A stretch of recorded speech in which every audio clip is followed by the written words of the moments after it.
அனைவருக்கும் வணக்கம். என் பேர் சுதந்திர செல்வன். எம்எஸ்சி ஹார்டிகல்ச்சர் முடிச்சிருக்கேன்.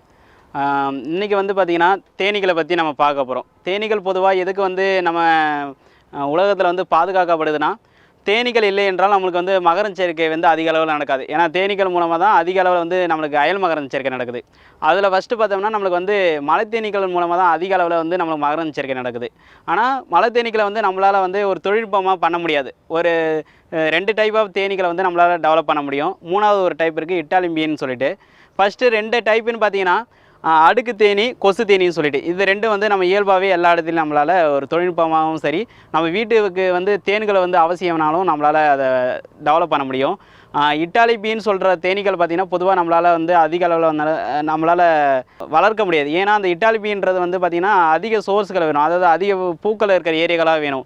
அது அந்தளவுக்கு வந்து நம்மளுக்கு வந்து உகந்த இடம் இது கிடையாது. அதனால் வந்து அந்த இட்டாலியன்ற பீயை வந்து நம்மளால் டெவலப் பண்ண முடியலை. இங்கே வந்து பார்த்திங்கன்னா நாங்கள் விருதாச்சலம் பக்கத்தில் புதுக்கூரப்பேட்டை என்ற கிராமத்தில் நாங்கள் தேனி வளர்ப்பு பண்ணிகிட்ருக்கேன். இதில் பார்த்திங்கன்னா அடுக்கு தேனியும் இந்த கொசு தேனி பெட்டின்றது 2 பெட்டியும் வந்து தொழில்நுட்பமாக பண்ணுறேன். மலை தேனீக்களை பார்த்திங்கன்னா தமிழகத்தில் வந்து மலை தேனீக்களை வந்து நாங்கள் தான் பாதுகாத்துட்டு வரோம். ஏன்னா மலை தேனீக்களை வந்து அழிஞ்சிட்டு வந்துட்டுருக்கு. அந்த விலங்குகள் அழிந்து வரும் பட்டியலில் பார்த்திங்கன்னா தேனீக்களும் இடம் பெற்றிருக்கு. அப்போது தேனீக்களை வந்து பாதுகாக்கின்ற ஒரு எண்ணத்தில் 1 வருடங்களாக மலை தேனீக்களை வந்து உயிரோடு பிடிச்சிட்டு வந்து காட்டுப்பகுதியில் நாங்கள் தான் விட்டுட்டுருக்கோம். அதனால் மலை தேனீக்களை நாங்கள் பாதுகாத்துட்ருக்கோம். தேனீக்களை வந்து ஏன் நம்ம வந்து ஒரு விவசாயம் பண்ணுற இடத்துல நம்ம டெவலப் பண்ணணும்னா, இன்றைக்கி வருங்காலகட்டத்தில் பார்த்திங்கன்னா எல்லோரும் வந்து இயற்கையான முறையில் தான் எல்லோரும் உணவு அருந்த பார்க்குறாங்க. அப்போது நம்ம இருக்கும்போது ஒரு நம்ம மார்க்கெட்டில் ஏதாவது கடையில் விற்கிதுன்னா அந்த தேன்களை வந்து நம்மளால் வந்து வாங்கி சாப்பிட்ற அளவுக்கு அந்த மனம் வந்து ஏற்றக்கூடிய நிலைமை இல்லை.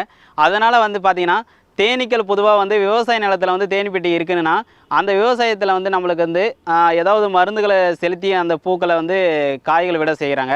அதுக்கு பதிலாக இயற்கையான முறையில் விவசாயம் பண்ணுறனால இதில் இருக்கிற தேனி பெட்டியில் இருக்கிற வந்து ஒரு பூவில் போய் உட்காரும். அந்த பூவிலேருந்து மகரந்தத்தை கடத்தி இன்னொரு பூவுக்கு போய் அந்த மகரந்தத்தை கொடுக்கும்போது சூழ்முடியில் கொடுக்கும்போது அந்த பாலினேஷன் மகரந்த சேர்க்கை நடக்கப்படும். அப்படி மகரந்த சேர்க்கை நடந்துன்னா அந்த பூக்கள் எல்லாம் காய்களாக விட ஆரம்பிக்கும். அப்போது தேனீக்கள் மூலமாக அதிக அளவில் வந்து நம்மளுக்கு மகரந்த சேர்க்கை நடக்கும். இயற்கையான முறையில் வந்து நம்மளுக்கு வந்து மகசூலை நீடிக்கப்படுகிறது. அதனால் தேன் பெட்டியில் வந்து நம்ம தொழில்நுட்பமாக பண்ணுறோம். அது மட்டும் இல்லாமல் ஒரு விவசாயம் பண்ணுற இடம் இருக்குன்னா அந்த இடத்துல வந்து நம்ம ஒரு 10 பெட்டி வைக்கிறோம் அப்படின்னா அந்த 10 பெட்டியில் அந்த ஏரியாவை பொறுத்து, அதாவது இப்போ இங்கே விருதாச்சலத்தில் பார்த்திங்கன்னா இங்கே முந்திரி அதிக அளவில் இருக்குது. அப்போ எங்களுக்கு ஜனவரி டு மே சீசன் வரைக்கும் அந்த மேக்குள்ளே எங்களுக்கு வந்து பூக்கள் இருக்கக்கூடிய சீசனு.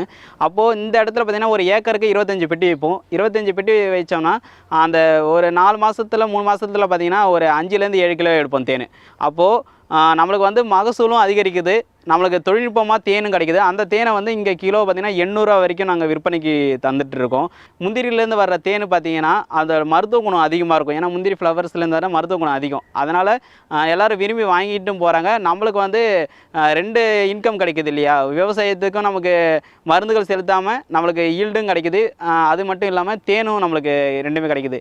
இதில் பார்த்திங்கன்னா இந்த அடுக்கு தேனியும் பண்ணுறோம், இந்த கொசு தேனி பெட்டிகள் நம்ம பண்ணிட்டுருக்கோம். கொசு தேனி பார்த்திங்கன்னா இங்கே இயற்கையாகவே இருக்கிற இடத்துல நாங்கள் பிடிச்சிட்டு வந்து அந்த கொசு தேனி வந்து இந்த பெட்டியில் வச்சு இதையும் நாங்கள் தொழில்நுட்பமும் பண்ணிகிட்டு இருக்கோம். இப்போ இந்த அடுக்கு தேனி பெட்டி பார்த்தீங்கன்னா இந்தியன் ஹனிபீன்னு சொல்லுவோம். இது வந்து நம்ம அக்ரிகல்ச்சர் வந்து தொழில்நுட்பமாக பண்ணுறது பெட்டி அதிக அளவில் பண்ணுறாங்கன்னா இந்த அடுக்கு தேனி பெட்டி தான் சொல்லுவோம்.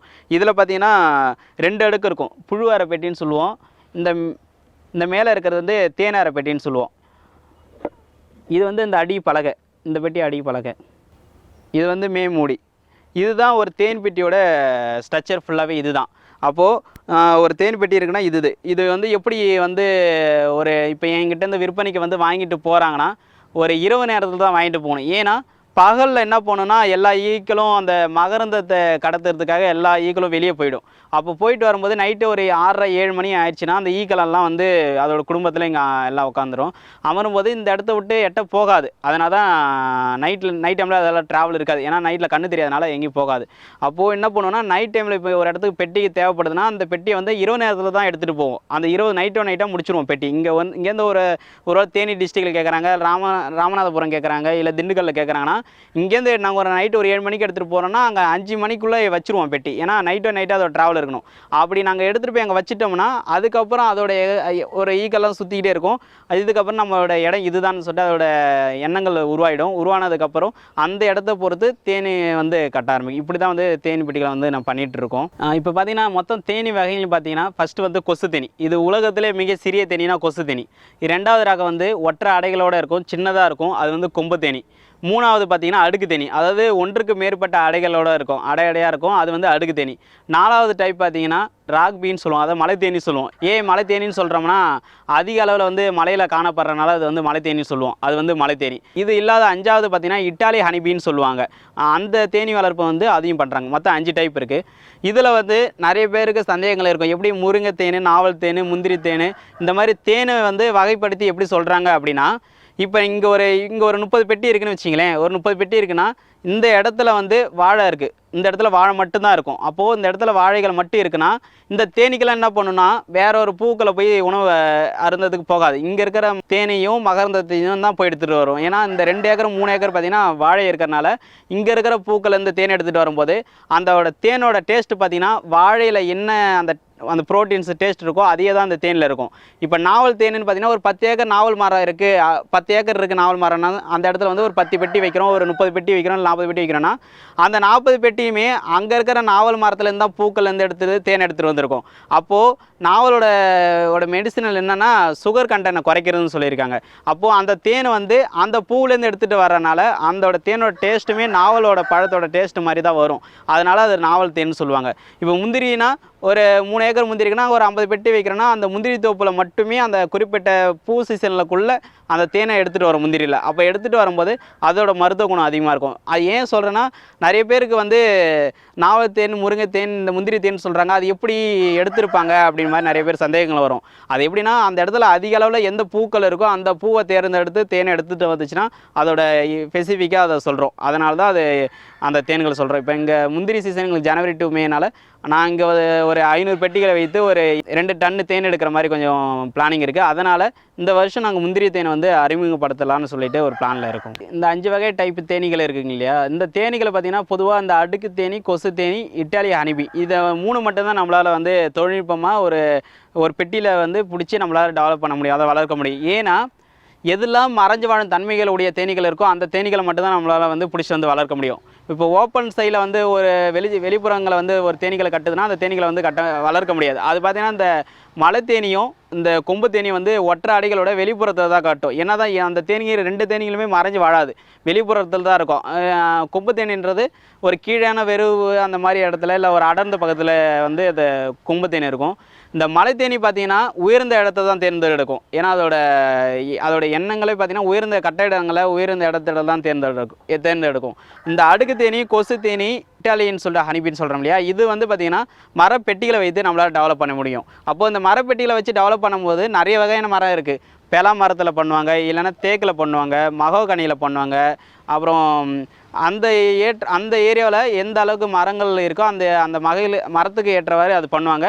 அதே போல் ஒரு மரப்பெட்டியில் வைத்து போது தேக்கு மரம், பெலா மரம், மகோகனி, புன்னை இந்த மாதிரி மரத்துக்கு ஏற்றவாறு பெட்டிகள் இருக்குன்னா அதோட ரேட்டு வித்தியாசப்படும். இப்போ இந்த தேக்குனா அது ஒரு ரேட்டு போகும், மகோகனினா அது ஒரு ரேட்டு போகும். அதே போல் தேக்கு வயசாக அது மாதிரி போகும். இன்னொன்று நம்ம வந்து விவசாயிகள் நிறைய பேர் இருக்கோம், நம்மளுக்கு வந்து எங்கள் தேனீகளை வந்து பயிற்சி எடுக்கணும், அது அங்கே இருக்கிற தோட்டக்கலைத்துறையில் இருக்கிற கேவிக்கு அந்த மாதிரி இடத்துல தேனீகளை பற்றி பயிற்சி கொடுப்பாங்க. அந்த பயிற்சியில் கலந்து கொண்டு அந்த மாதிரி பண்ணணும். அதில் வந்து உங்களுக்கு ஒரு சில அனுபவம் கிடைக்கும். அந்த அனுபவங்களை வைத்து தான் நம்மளால் தேனி பெட்டிகள் டெவலப் பண்ண முடியும். தேனீகளை வந்து இதில் வந்து கொசு தேனின்றது கொட்டாது, ஏன்னா அது வந்து அந்த முள் கிடையாது, அது கொட்டும் தன்மையே கிடையாது.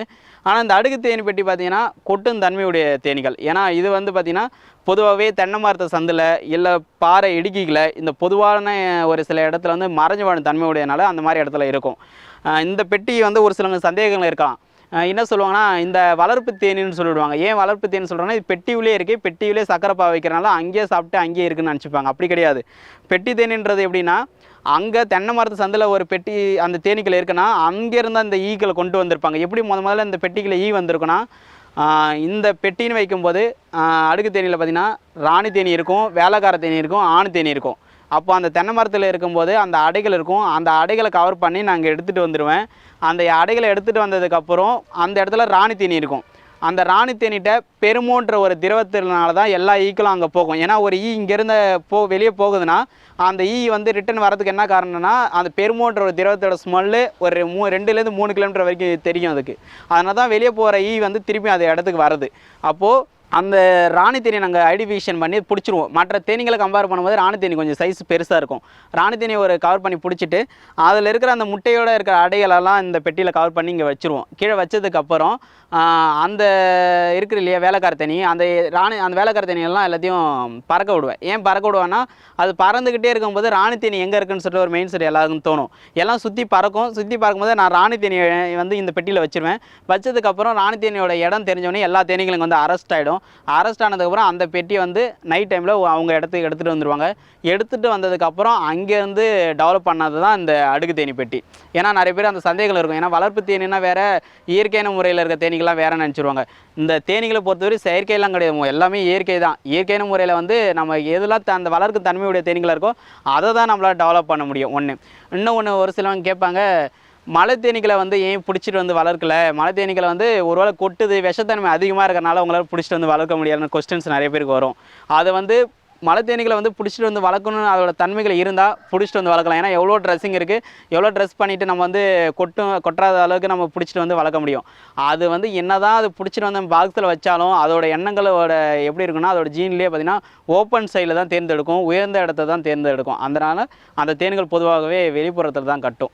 இப்போ முதல்ல நம்ம பார்க்க போகிற வகைகள்னு பார்த்திங்கன்னா கொசு தேனியை தான் நம்ம பார்க்க போகிறோம். இந்த கொசு தேனி வந்து பொதுவாக எந்தெந்த இடத்துல இருக்குன்னா பழைய கூரை வீட்டில் சந்தில் இருக்கும், சம்டைம் ஏசி உள்ள இருக்கலாம், தண்ணி ஓர ஓடைகள் எல்லாம் இந்த வந்து மறைஞ்சு வாழ தன்மை உடையதுனால அந்த மாதிரி இடத்துலாம் பொதுவாகவே இது காணப்படும். இந்த தேனீகள் பார்த்திங்கன்னா உலகத்திலே மிக சிறிய தேனினா அந்த கொசு தேனி தான். ஆனால் இதை வந்து நம்மளால் பிடிச்சி வளர்க்க முடியும்னா நிறைய பேருக்கு அதோட விழிப்புணர்வில் அதை பற்றி புரிதல் இல்லை யாருக்கும். அதனால் அந்த தேனீக்களை பற்றி மற்றவங்களுக்கு வந்து விவசாயிகளுக்கும் சரியாக மற்ற யாருக்கும் அது தெரியல. ஆனால் நாங்கள் வந்து பார்த்திங்கன்னா இங்கே தேனி வந்து கொசு தேனியும் தான் நாங்கள் டெவலப் பண்ணிகிட்ருக்கோம். இந்த கொசு தேனி பார்த்திங்கன்னா இந்த பெட்டியில் இருக்குன்னா இந்த பெட்டியில் வந்து நாங்கள் பொதுவாக ஒரு இயற்கையான முறையில் இருக்கிற காட்டுப்பகுதியில் இருக்கிறதெல்லாம் நாங்கள் பிடிச்சிட்டு வருவோம். அது பார்த்திங்கன்னா ஒரு என்ட்ரன்ஸ் இருக்குன்னா இது ஒரு பெட்டினா இதில் என்ன பண்ணணுன்னா எடுத்த உடனே தேன் இருக்கும். ஃபஸ்ட்டு இந்த எக்ஸாம்பிள் சொல்கிறேன், ஒரு ஓடை இருக்குன்னா அந்த ஓடையில் இப்போ ஒரு கொசு தேனி பார்க்குறீங்கன்னா முதல்ல தேன் இருக்கும், பின்னாடியே முட்டை இருக்கும். இப்படி தான் இதோட கொசு தேனியோட அமைப்பே அப்படி தான். கொசு தேனி வந்து அதோட அமைப்பில் எப்படி இருக்கும், எப்படியெல்லாம் அது உள்ளே வாழுது, அது எப்படி கொண்டு வருது, அதோட முட்டைகள் அது தேன்கள்லாம் எப்படி இருக்குன்னு சொல்லிட்டு அதை பார்க்கலாம். இது வந்து முட்டை. இதோட வந்து திராட்சை பழ அடைகள் எப்படி ஒரு கொத்து இருக்கும் அந்த கொத்துக்கள் போல தான் இருக்கும். இது வந்து தேன். இது பார்த்திங்கன்னா அதோட முட்டைகள். இதெல்லாம் அதோட முட்டைகள். இந்த ஃப்ரேம் ஏன் இந்த பெட்டிகள் இந்த அமைப்பு இருக்குன்னா நான் சொன்ன போல் இயற்கையான முறையில் இந்த பெட்டிகள் இருக்கும்போது எடுத்தோடனே தேன் இருக்கும், பின்னாடி தான் முட்டைகள் இருக்கும். அதனால தான் இந்த இடம் விட்டுருக்கு. இன்னும் பூக்கள் சீசன் வரல, அப்படி இருக்கும்போது இது ஃபுல்லாகவே தேனாகிடும். அப்போது அதனால தான் அந்த பெட்டிகளை அமைச்சிருக்கு. இது ஏன் சொல்கிறேன்னா நம்ம பெட்டிகளை அமைத்து தேனீகளை வந்து அதோட தன்மைகளை வர வைக்கலை. தேனியோட வாழ்வாதாரம் எப்படி இருக்கோ அதுக்கு ஏற்றவாறு தான் அந்த பெட்டிகளை வந்து அமைத்திருக்கு. அப்போது அதோட இயல்பாகவே எப்படி இருக்குன்னா எடுத்தோடனே தேன் இருக்கும், பின்னாடி தான் அதோட எக் இருக்கும். அதனால தான் இந்த ஸ்ட்ரக்சர் இருக்குது. இது வந்து அதோட என்ட்ரன்ஸு. இது என்ட்ரன்ஸில் உள்ளே போயிட்டு இந்த கேப்பில் உள்ளே போகும். அதோட பிசின் வைத்து அது வந்து அடைச்சிரும், எப்பயுமே அடைச்சிரும். இந்த பெட்டிகள் பார்த்திங்கன்னா ஒரு வருடத்திற்கு இதில் வந்து 100லேருந்து 250 கிராம் தான் தேன் எடுக்கலாம், அதுக்கப்புறம் எடுக்க முடியாது. ஆனால் இதுக்கு அதிக அளவில் வந்து நோய்கள் வந்து வராது. இந்த தேனீக்கள் வந்து அதிக அளவில் நோய்கள் வராது. ஆனால் இது வந்து ஃபெயிலியர் கிடையாது. இந்த பெட்டி வந்து அதிக அளவில் எங்கள் இடத்துல ஃபெயிலியர் கிடையாது, மற்ற இடத்துல ஃபெயிலியர்லாம் கிடையாது இந்த பெட்டி. ஆனால் இந்த தேன் வந்து அதிகமாக எதிர்பார்க்க முடியாது. ஆனால் மருத்துவ குணம் அதிகம். இந்த தேன் பார்த்திங்கன்னா ஒரு கிலோ பார்த்திங்கன்னா 3000லேருந்து 5000 வரைக்குமே இதோட தேனோட போயிட்டுருக்கு. இன்னைய மார்க்கெட்டில் பார்த்திங்கன்னா 3000லேருந்து 5000 வரைக்கும் தேன்கள் போயிட்டுருக்கு. இதோட பெட்டி பார்த்திங்கன்னா 2500 சம்டைம் போகும், 3000 போகும் இதோட பெட்டி. ஏன்னா இது வந்து ஃபெயிலியரே கிடையாது. நீங்கள் போய் வச்சிங்கன்னா காலங்காலமாக தேன் எடுக்கலாம். ஆனால் ஒரு 100லேருந்து 250 கிராம் கிட்ட தான் தேன் எடுக்க முடியும். இது வந்து கொசு தேனி. இதுலேயும் ஒரு ராணி தேனி இருக்கும், 100 200 கணக்கான ஒரு வேலைக்கார தேனீகள் இருக்கும், ஒரு குறிப்பிட்ட ஆண் தேனீகள் இருக்கும். இது போல் தான் இந்த தேனியோட அமைப்பு. இது வந்து கொசு தேனி. இதோட ட்ராவல் பார்த்திங்கன்னா இந்த தேனீகள் பொதுவாக பார்த்திங்கன்னா இந்த ஈக்கள் வந்து வேலைக்கார தேனீகள்லாம் ட்ராவல் பண்ணும்போது ஒரு 500லேருந்து ஒரு 700 மீட்டர் வரைக்கும் தான் இதோட ட்ராவல் இருக்கும். அதாவது ஒரு மகரந்தத்தை கொண்டு வரணும், தண்ணீரை போய் கொண்டு வரணும், தேனை போய் கொண்டு வரணும்னா குறிப்பிட்ட தூரம் தான் அதால் ட்ராவல் பண்ண முடியும். அது வரைக்கும் போய்கிட்டு அந்த திருப்பி இதோட கூட்டுக்கு அதுவாக வந்துடும். இதுதான் இந்த தேனியோட மருத்துவ குணங்களும் சரி, தொழில்நுட்பமும் பண்ணலாம். இது வந்து கொசு தேனி. இது உலகத்தில் வந்து மிக சிறிய தேனின்னு சொல்லுவோம். இது கொசு தேனி.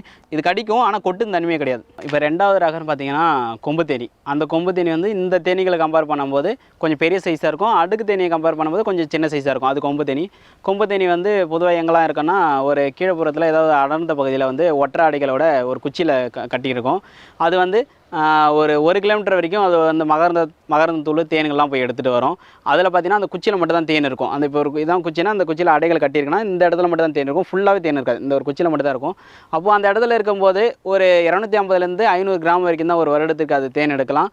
அதுலேயும் ஒரு ராணி தேனி இருக்கும், ஒரு 1000 கணக்கில் வேலைக்கார தேனி இருக்கும், ஒரு 100 கணக்கான ஆண் தேனீக்கள் இருக்கும். இது வந்து நம்மளால் தொழில்நுட்பமாக ஒரு வளர்ப்பு முறைக்கு அதை ஏற்றது கிடையாது. ஏன்னா அது வந்து மறைஞ்சு வாழும் தன்மை கிடையாது. வெளிப்புறத்தில் அதை கட்டி வாழுகிறனால அது வந்து தொழில்நுட்பமாகவும் வளர்ப்பு தன்மையும் அது கிடையாது. இப்போ 3வது ரகம்னு பார்த்தீங்கன்னா அடுக்கு தேனி.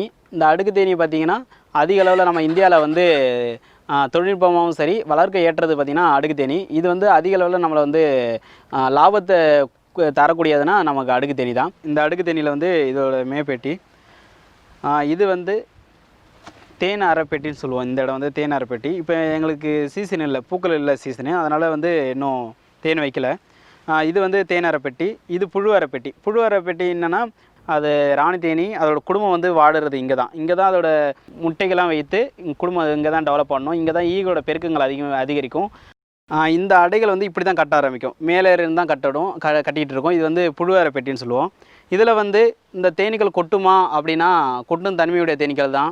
அப்போ ஏன் என்னை கொட்டலை அப்படின்னா தேனீகளை வந்து எவ்வளோ பொறுமையாக நம்ம அதோட கையாளுறோமோ அதை ஏற்றவாறு தான் அது கொட்டுமா கொட்டாதுன்ற ஒரு முடிவு எடுக்கும். அப்போது தேனிப்பெட்டி நம்ம டெவலப் பண்ணும்போது பொறுமையாக அதோட செயல்கள் பண்ணணும். எப்படின்னா ஒரு தேனிப்பெட்டி இருக்குன்னா பொறுமையாக தான் எடுக்கணும். பயப்படக்கூடாது. பயப்படாமல் ஆட்டிடுறது இல்லைன்னா அதை டிஸ்டர்ப் பண்ணுறது, அது கோவத்தை உருவாக்கிட்டோம்னா அதை கொட்டிடும். இப்போ எக்ஸாம்பிள் வச்சுக்கிட்டோன்னா இப்போ குரங்குகள் எங்கேயாவது போகுதுன்னா அதோட பிஸ்கட்டையோ இல்லை வேறு ஏதாவது கொடுக்கும்போது வாங்கிட்டு போகும். அதையே அந்த குரங்குகளை வந்து நம்ம கல்லை ஏறிடுறோம்னா திரும்பி நம்மளை கடிக்க வரும். அதுபோல் தான் தேனீக்கிட்ட நம்ம போகும்போது பொறுமையாக அதை எடுத்து ஹேண்டில் பண்ணோம்னா அதை நம்மளை கொட்டும் தன்மையே நம்மளை கொட்டாது, அவ்வளோ சீக்கிரத்தில் கொட்டாது. ஒருவேளை நம்மளுக்கு கொட்டிச்சு அப்படின்னா அது கொட்டுறனால நம்மளுக்கு வந்து மார்பு புற்றுநோய், கேன்சரு, இது ஒரு சில மூட்டு வலி, இந்த மருத்துவ குணத்துக்கு வந்து அந்த தேனீகளோட விஷம் வந்து எடுத்துகிட்டு இருக்காங்க.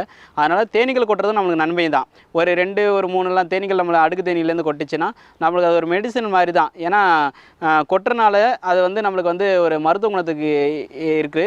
அது மட்டும் இல்லாமல் ரஷ்யாவிலலாம் இதுக்காக வந்து ஆராய்ச்சி நிலையெல்லாம் வைத்திருக்காங்க. எப்படின்னா அதோட விஷத்தன்மைகளை எடுத்து அதை வந்து மெடிசன் மாதிரி கொடுத்துட்ருக்காங்க. அதனால் தேனீகள் கொட்டுதுன்னா அந்த அடுக்கு தேனீகள்லாம் கொட்டுதுன்னா நம்மளுக்கு ஒரு மருத்துவ குணமும் உண்டு. அதுபோல் பார்த்திங்கன்னா ஒரு தேனி வந்து நம்மளை கொட்டிடுச்சுன்னா மற்ற தேனீகள் வந்து நம்மளை வந்து கொட்ட வரும். ஏன் கொட்ட வருதுன்னா அதை கொட்டும்போது அதோட விஷத்தில் ஒரு ஸ்மெல் வரும். அந்த ஸ்மெல் பார்த்திங்கன்னா ஐசோபென்டைல் அசிட்டேட்ன்ற ஒரு திரவம் வெளியேறும். அந்த திரவம் வெளியேறும் போது மற்ற வேலைக்கார தேனீகளாம் என்ன பண்ணணும்னா நீயும் போய் கொட்டுன்னு சொல்கிற மாதிரி தூண்டுற மாதிரி ஒரு தேனி என்னை வந்து இங்கே கொட்டிடுச்சுன்னா இன்னொரு தேனி அந்த இடத்துல வந்து கொட்டும். அதோட விஷம் வெளியேறிச்சுன்னா அந்த தேனீகளுக்கு தெரியும். அதனால் திரும்பி வந்து கொட்டுது. அப்படி கொட்டுதுன்னா அந்த தேனீகள் பார்த்திங்கன்னா எந்த ஏஜில் எந்த நாட்களுடைய தேனீகள் கொட்டுனா இந்த வேலைக்கார தேனீகள் பார்த்திங்கன்னா ஒரு 60 நாள் தான் வாழும். ஆண் தேனி 90 நாள் வாழும். ராணி தேனி 2லேருந்து 3 வருஷம் வரைக்கும் வாழும். அப்போது இப்போ இந்த தேனீகள் வந்து இப்போ இங்கே கொட்டுதுன்னா இது வந்து இந்த 18லேருந்து 21 நாட்களுடைய தேனீக்கள் மட்டும்தான் கொட்டும். அப்படி கொட்டும்போது அது கொட்டிருச்சு. கொட்டினதுக்கப்புறம் அதோட முள் வந்து எடுத்துகிட்டு போகிறதுக்காக ட்ரை பண்ணிகிட்ருக்கு. ஏன்னா அதோட முள்ளோடு விட்டுட்டு போகும்போது அது குடலை விட்டுட்டு போயிடும். அப்படி விட்டுட்டு போயிடுச்சுன்னா அந்த தேனீகள் வந்து இறந்துடும். அப்போது அதை ட்ரை பண்ணிகிட்டு இருக்கு. அதால் எடுக்க முடியல. அப்போது நான் என்ன பண்ணுவேன்னா சம்டைம் என்ன பண்ணுவேன்னா என்னோட அனுபவங்கள் அதிகமாக இருக்கிறனால என்னை கொட்டுற ஈயை வந்து அதை உயிர் காப்பாற்றுறதுக்கு என்ன பண்ணுவேன்னா முள்ளை எங்கள் கையில் விட்டுட்டு போகாமல் அதை காப்பாற்றிட்டுருவேன். அதுக்கு ஏற்றவாறு அது அகற்றுவேன். இப்போ இருக்க ஒரு தேனி கொட்டுச்சுன்னா 100 தேனி கொட்டும். ஏன்னா அந்த ஐசோபென்டைல் அசிட்டேட்ன்ற திரவம் வெளியேறுது இல்லையா, அது விஷம் வெளியேறுது இல்லையா, அப்படி வெளியேறும்போது அந்த தேனீகள் வந்து மற்ற தேனீகள் வந்து நம்மளை கொட்டிகிட்டு இருக்கும். அப்போது அதை வந்து எப்படி நம்ம அப்புறப்படுத்தணும்னா அந்த வாசனை திரவம் நம்ம வெளியேறக்கூடாதுன்னா பக்கத்தில் ஏதாவது செடி கொடியில் இருக்கிறது இலைகளை எடுத்து கையில் தேய்க்கலாம். ஏன்னா அதோட வாசனை வந்து வெளியே வரக்கூடாது. இல்லை தண்ணிகளை வந்து நம்ம கையில் வச்சோம்னா அதோட வாசனை வந்து மறத்துடும். அந்த வாசனையை வந்து எப்படிலாம் அப்புறப்படுத்தலாமோ அப்படி அப்புறப்படுத்தினோம்னா அதை மற்ற தேனிகளை நம்ம கொட்டுறதை வந்து அகற்றலாம். இப்போ இந்த தேனி வந்து முள்ளை விடாமல் இப்படி இல்லை முள்ளை வெட்டிடுச்சு. அந்த முள்ளோட அந்த குடல் விட்டுட்டு போயிடுச்சு. அப்படி விட்டுட்டு போச்சுன்னா அது இன்னும் 1 ஹவரில் வந்து அந்த தேனீ இறந்துடும். இப்படி தான் அதோட முள்ளை விட்டுட்டு போகிறது. இன்னொன்று, தேனீக்கள் கொட்டுச்சுன்னா ஒரு நாள் வீக்கம் இருக்கும். இன்றைக்கி கொட்டுச்சுன்னா நாளைக்கு வரையும் அந்த வீக்கம் இருக்கும். ஆனால் எனக்கு இந்த ஒரு தேனீயால் எனக்கு வீங்காது. ஏன் எனக்கு வீங்காதுன்னா, நான் வந்து 10,000 ஈக்கள் மேலே நான் கொட்டுகள் அதிகமாக வாங்கியிருக்கனால எனக்கு அந்த வீக்கங்கள் வராது. புதுசாக ஒரு ஆள் வந்து கொட்டு வாங்குறாங்கன்னா அவங்களுக்கு வந்து அந்த வீக்கம் வரும். அந்த வீங்கிருச்சுன்னா அது இன்றைக்கி கொட்டுச்சுன்னா ஒரு 24 ஹவர்ஸ் வரைக்கும் அந்த வீக்கங்கள் இருக்கும். அதுக்கப்புறம் என்ன தான் நீங்கள் மெடிசன் எடுத்தாலும் அதுக்கப்புறம் அந்த வீக்கங்கள் குறைய ஆரம்பிச்சிடும். ஒன்று, அதேபோல் தேனீயோட கொட்டுச்சுன்னா மருத்துவ குணம் சொல்லியிருப்பேன். ஏன்னா நம்மளுக்கு கேன்சரு, இந்த மாறு புற்றுநோய், மூட்டு வலி, இதெல்லாம் வந்து தேனீக்கள் வந்து மருத்துவ குணங்களை எடுத்துகிட்டு இருக்காங்க. அதனால் நம்மளுக்கு கொட்டுறதும் ஒரு சில மருத்துவ குணம் இருக்குது. இது வந்து ஆண் தேனி. இந்த கருப்பாக இருக்கு இல்லையா, அந்த தேனி வந்து ஆண் தேனி வந்து எப்பவுமே கொட்டாது. ஏன்னா அதுக்கு முள் கிடையாது. பயமுடுத்துகிற மாதிரி பறக்கும், ஆனால் கொட்டாது. இதில் வந்து பார்த்திங்கன்னா, ஏன் வேலைக்கார தேனி 30 நாள் 60 நாள் வாழுது, ஆண் தேனி 2லேருந்து 3 வருஷம் வாழுதுன்னா, இதில் அந்த செல்லில் வந்து முட்டை விட்டுருக்கும் இல்லையா, அந்த முட்டையில் வந்து 3 நாளைக்கு வந்து ராயல் ஜெல்லி என்ற ஃபுட்டு வந்து கொடுத்ததுன்னா, கூட்டு புழுவாக இருக்கும்போது கொடுத்ததுன்னா அது வேலைக்கார தேனியாக வரும். 5 நாளைக்கு ராயல் ஜெல்லியை வந்து உணவாக கொடுத்ததுன்னா அது வந்து ராணி தேனியாக வெளியேறும். அந்த ராணி தேனி முட்டை எங்கே இருக்குன்னா, இந்த அடிப்புறத்தில் தான் இருக்கும். இந்த அடிப்புறத்தில் வந்து ராணி தேனி உருவாக்கும் போது அந்த ராணி தேனி முட்டைக்கு பார்த்திங்கன்னா 5 நாளைக்கு வந்து ராயல் ஜெல்லி ஃபுட்டு தருங்க. அப்படி கொடுக்கும்போது அந்த தேன்பால் கொடுக்கும்போது அந்த நம்மளுக்கு வந்து ஈயோட பலம் அதிகரித்து அந்த ராணியை வெளியே வருது. அப்போ அந்த ராயல் ஜெல்லியில் என்ன இருக்குன்னா, ராயல் ஜெல்லியில் வந்து மருத்துவ குணம் அதிகம். அப்போது மார்க்கெட்டில் பார்த்திங்கன்னா அது 1 கிலோ வந்து 1.5 லட்சம் 1 லட்சம் வரைக்கும் அதோட விற்பனைக்கு போயிட்டுருக்கு. அப்போது இந்த மாதிரி ஒரு 1000 பெட்டிகளை வைத்தால் மட்டும்தான் நம்மளால் வந்து 1 கிலோ ராயல் ஜெல்லி எடுக்க முடியும். அப்போது அந்த ராயல் ஜெல்லியில் பார்த்திங்கன்னா ஆயுள் காலம் வந்து நீடிக்கிறதுக்கு மருத்துவ குணம் வந்து அதிகமாக இருக்குன்னு சொல்லிட்டு அது இன்னி வரைக்கும் அதோட வேல்யூ வந்து அதிகரித்துக்கிட்டு தான் போய்கிட்டு இருக்குது. அதனால தான் ராணி தேனி வந்து ஈயோட சைஸும் பெருசாகுது, அதோட காலங்கள் ஆயுள் காலம் வந்து அதிகரிக்கிறது. இந்த புழு அறை பெட்டியில் இந்த மாதிரி ஒரு 6 சட்டங்கள் இருக்கும். இந்த 6 சட்டங்களில் தான் இந்த அடைகளை கட்டியிருக்கும். இதோட குடும்பம் இங்கே தான் வாழும். இதோட முட்டைகளும் இங்கே தான் வைக்கும். இப்போ பார்க்கும்போது இதோட தேனீகளை பார்த்திங்கன்னா, ராணி தேனி ஒரு நாளைக்கு வந்து 800லேருந்து 1000 முட்டைகள் வரைக்கும் வைக்கும் இந்த ராணி தேனி. அப்போது ராணி தேனி வைக்கிற முட்டையில் தான் அந்த வேலைக்கார தேனியாக வர்றதும் ராணி தேனியாக வர்றது. அந்த 3 நாளைக்கு வந்து ராயல் ஜெல்லி கொடுத்ததுன்னா அந்த ராணி வச்ச முட்டையில் வேலைக்கார தேனியாக வரும். 5 நாளைக்கு அந்த ராயல் ஜெல்லி அந்த முட்டையில் கொடுத்ததுன்னா ராணி தேனியாக வரும். இது ராணி வைக்கிற முட்டையில். ஆண் தேனி எங்கேருந்து வருதுன்னா, வேலைக்கார தேனீகள் என்ன பண்ணுன்னா, ஒரு வேளை ராணி தேனி எங்கேயாவது இறந்துருச்சுன்னா அந்த டைமில் வேலைக்கார தேனீங்களாம் என்ன முடிவு பண்ணுன்னா, நான் தான் ராணின்னு சொல்லிட்டு அதோட மெயின் செட் எல்லாத்துக்கும் உருவாகும் போது அந்த வேலைக்கார தேனீகளை வந்து எல்லாம் முட்டையிடும். அவங்க முட்டையிடும் போது அது கரு அற்ற முட்டைகளாக இருக்கும். அந்த கரு அற்ற முட்டையிலேருந்து வர்றது தான் ஆண் தேனி. அப்போது அதுலேருந்து வர்றது தான் ஆண் தேனி. இந்த 3 வகையான இந்த தேனீகள் இருக்குது. ஆண் தேனி, வேலைக்கார தேனி, ராணி தேனி. அப்போது இந்த ஒரு பெட்டியில் 6 சட்டங்கள் வரைக்கும் இதில் புழு அறை பெட்டியில் இருக்கும். இந்த தேனி அறை பெட்டியில் பார்த்திங்கன்னா, இந்த புழு அறை பெட்டியோட சட்டங்களோட இந்த சட்டம் வந்து சின்ன சைஸ் இருக்கும். இதில் பார்த்தீங்கன்னா இங்கே தான் தேன் வைக்கும். இந்த தேன் தான் நம்ம வந்து அறுவடைக்கு எடுக்கணும். அப்போது இந்த தேன் பார்த்திங்கன்னா ஒரு அறுவடைக்கு பார்த்திங்கன்னா 1.5 கிலோ வரைக்கும் தேன் வரும். நாங்கள் என்ன பண்ணுவோன்னா, எங்களுக்கு வந்து ஜனவரி டு மேல வந்து முந்திரிகள் சீசன் இருக்கிறனால ஒரு 5லேருந்து 7 கிலோ வரைக்கும் நாங்கள் தேன்கள் எடுப்போம். 1 கிலோ தேனை வந்து இந்த வருடம் வந்து நாங்கள் 800 ரூபாய்க்கு விற்பனைக்காக இருக்கோம். நாங்கள் பள்ளி, தவுக்களை இந்த மாதிரி வந்து தேனீகளை வந்து பிடிச்சிட்ருக்கோம். இந்த என்ட்ரன்ஸ் இதில் வருதுன்னா அந்த தவுக்களை பள்ளியெல்லாம் என்ன பண்ணால் ஒரு ஈயை பிடிக்கும். இந்த தேன்பெட்டி ஸ்டாண்டில் வந்து எறும்பு போகாதது என்ன பண்ணுவாங்க, ஒரு சிலவங்க இங்கே தண்ணி வைப்பாங்க. தண்ணி வைக்கிறது வந்து பார்த்திங்கன்னா ஒரு வெயில் காலத்தில் பார்த்திங்கன்னா ட்ரை ஆகிடும் அந்த வாட்டர் தண்ணி. இந்த அடிப்படையை வந்து க்ளீன் பண்ணுறோம். ஏன்னா இந்த இடத்துல வந்து இந்த மாதிரி தூஸ் மாதிரி அமர்ந்துச்சுன்னா இதில் வந்து அந்த இயற்கையாகவே அந்த புழு ஒன்று உருவாகும். அந்த புழு உருவாகிச்சுன்னா அந்த அடைகளை சாப்பிட்டு அந்த ஈகள் ஃபெயிலியர் ஆகும். இந்த தேனிப்பெட்டியில் வந்து ஈஸியான முறையில் வந்து நம்மளால் டெவலப் பண்ண முடியும். ஒரு சிலவெல்லாம் கேட்பாங்க, வீட்டு மொட்டை மாடியில் அந்த மாதிரி வைக்கலாமா அப்படின்னா அது வைக்கலாம்.